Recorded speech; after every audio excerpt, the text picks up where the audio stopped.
Hello good morning everyone. Morning टाइममा सन पनि morning भनेर आइरहेको छ। आफ्टर लङ टाइम चाहिँ म मेरो ब्लगलाई सुरु गर्दैछु। सेवा अनि छोरले नमस्ते सबैजनालाई। मैले मेरो घरबाट आज ब्लग स्टार्ट गरेको छु। हेर्नु न गुलाफहरू कस्तो दामी फुल्न थालिसक्यो। मेरो फुलबारी खासै राम्रो त छैन। वाउ पप्पी फुल पनि दामी भएछ हौ। सो गाइस हामी चाहिँ आमा छोरी घाँस काट्न हिँडेको। हेलो छोरी तिमी दाउरा ल्याउने हो के? हेलो खै हेलो भन ल।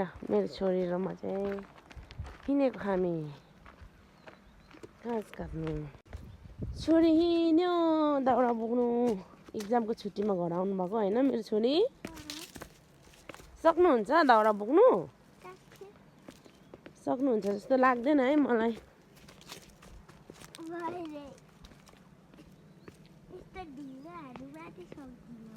ढुङ्गाहरूमा सक्नुहुन्न। मेरो छोरी चाहिँ मावलमा बस्छ अनि इक्जाम उसको फाइनल सकेर आएको छ। अब 10 दिनको छुट्टी छ अनि ऊ फेरि जान्छ 10 दिन पछाडि। यहाँ हाम्रो मटरबारी फलिसकेको छैन। अब यसलाई काँक्रा लाउनु पर्ने, त्यही भएर यसलाई मास्नु पर्ने छ। पानी नपरेर बिजोग्छ साथीहरू। हाम्रोतिर त आलुको बोटहरू पनि सबै मरिसक्यो।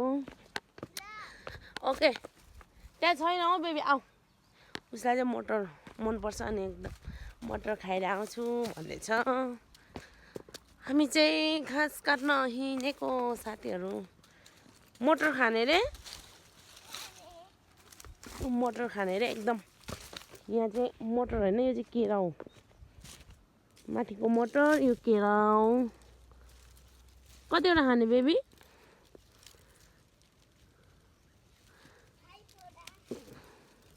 यहाँ त भएछ हौ केरा खाने बेला। यो नि बेबी यसको नाम केरा हो। केरा हो टिपेर देखाउँदैछु त। मेरो छोरी खाने रे। लिनु यो बेस्ट हो तपाईँको। गो हेर्नु न साथीहरू पानी नपरेर यस्तो उडाक बिराक भएको छ कि। हाम्रो यो चाहिँ साग रायो सागको बिउ हो। यतातिर चाहिँ हामी सागको बिउहरू राख्छौँ। अब यो चाहिँ वैशाखमा काट्ने बेला हुन्छ। यता पनि छ सागको बिउ। हामी चाहिँ राख्छौँ अनि हामी चाहिँ घाँस काट्न तल जानुपर्छ। घरदेखि 10 मिनट जति लाग्छ। यो हाम्रो किवी हो। अस्ति फलिसक्यो। अब यसलाई तारजाली लाउनु पर्ने छ। तारजाली पनि हामी लाउँदैछौँ। यसरी लाइसकेको छौँ साथीहरू। तर एकदम के भन्नु पानी नआएर चाहिँ बिजोग छ हाम्रोतिर चाहिँ। हाम्रोतिर भन्नु सबैतिर मान्छेहरूले डढेलो लाएर पारी यस्तो डेन्जर भइराखेको छ नि। मान्छेहरूको दिमाग पनि कस्तो हुन्छ क्या। अब यस्तो खडेरी लागिरहेको छ होइन। पुरा डढेलो लागिरहेको छ। घर छेउमा मान्छेहरू कस्तो बिजोग भइराखेको छ। उनीहरूलाई अब यस्तो बेला लाउनु हुन्न भन्ने सेन्स हुँदै पनि क्या आफै लाउँछन् अनि आफै दुःख पाइरहेका छन्। कति बिजोग भइरहेको छ यहाँ पारी गाउँतिर डढेरो लागेर। बेबी कम ऊ चाहिँ हिँड्न पनि नजान्ने भइसक्यो पाहाडमा आएर। साथीहरू हामी चाहिँ यहाँ तल घाँस काट्न आएको। कुचोको घाँस यता साइडमा दाउरा बोक्नु पर्ने छ नि त। अनि त्यो भएको कारणले गर्दाखेरि हामीले यहाँ सबै सफा गर्दै यसरी आगो लगाएको छौँ। अलिअलि धेरै त अलिअलि हामीले यसरी आगोहरू लगाएको छौँ। किनभने धेरै लाउन त मिल्दैन। यस्तो खडेरीको समय छ अनि यहाँ चाहिँ धेरै यस्तो झ्यास झुस भएको कारणले हामीले अलिअलि थोरै जम्मा गर्दै लगाएको छौँ। अनि हामी यहाँ घाँस काट्न आएको। हाम्रो कुचो बारी छोरी र म चाहिँ घाँस काट्न आएको छौँ। यहाँ हामीले चाहिँ अस्ति दाउराहरू काटेको थिएँ। मैले चाहिँ ओसारिसक्नु आँटेँ। अनि यहाँ सानो टुक्राहरू छ बेबीले बोक्ने रे। अनि हल्का छ नि त यो दाउरा चाहिँ खासै उयो हुँदैन, झरिलो हुँदैन। अनि यो मकैको ढोड जस्तै हुँदो रहेछ सुकेपछि।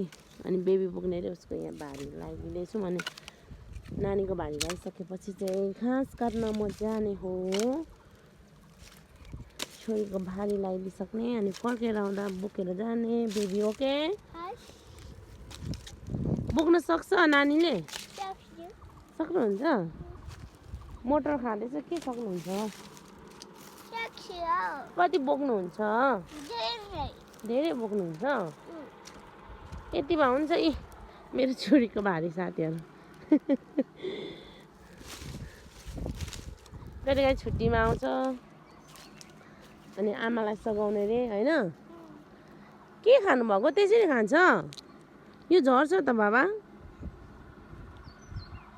केलाएर खानु न। खाना पनि मन हुने खाना पनि नआउने यस्ताहरू के गर्नु हो। मोटर लभर साथीहरू। म चाहिँ अब यहाँ घाँस काट्नुपर्ने हुन्छ। हेलो गाइस, हेलो मामु चाहिँ घाँस काट्दै हुनुहुन्छ। हिँड्न साथीहरू पानी नपरेर घाँस यस्तो सबै सुकिरहेको छ।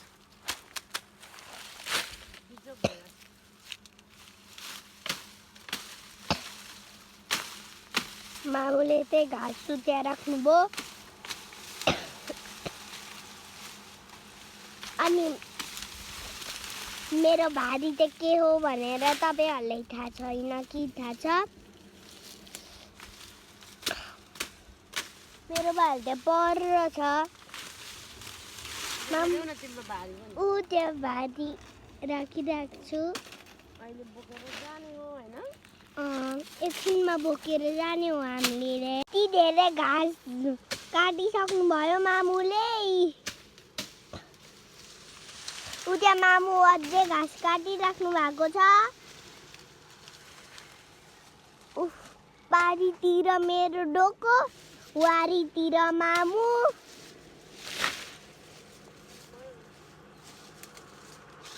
हेर्नु भारी लगाउँदै हुनुहुन्छ।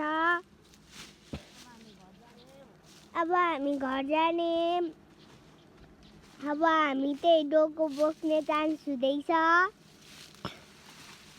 मामुले कसरी यो घाँसहरू बोक्नुहुन्छ होला यत्रो गरौँ। म चाहिँ अलिक बोक्न सक्छु दाउराहरू। उकालोमा चाहिँ बोक्नु सक्दिनँ।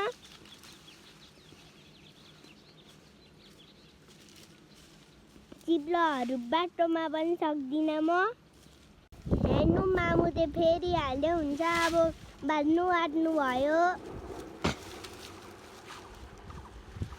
ऊ त्यहाँ पर के कराइराखेको छ?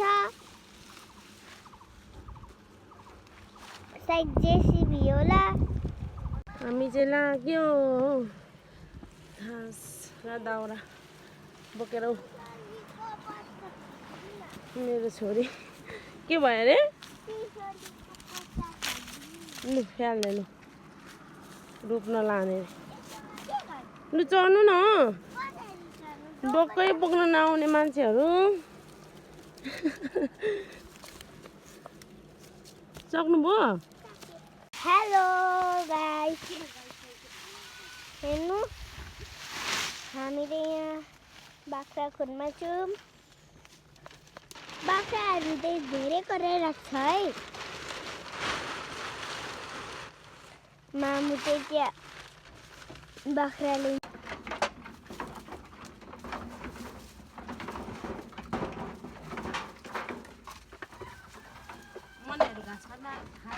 मेरो बाख्राहरू घाँस खाँदैछ।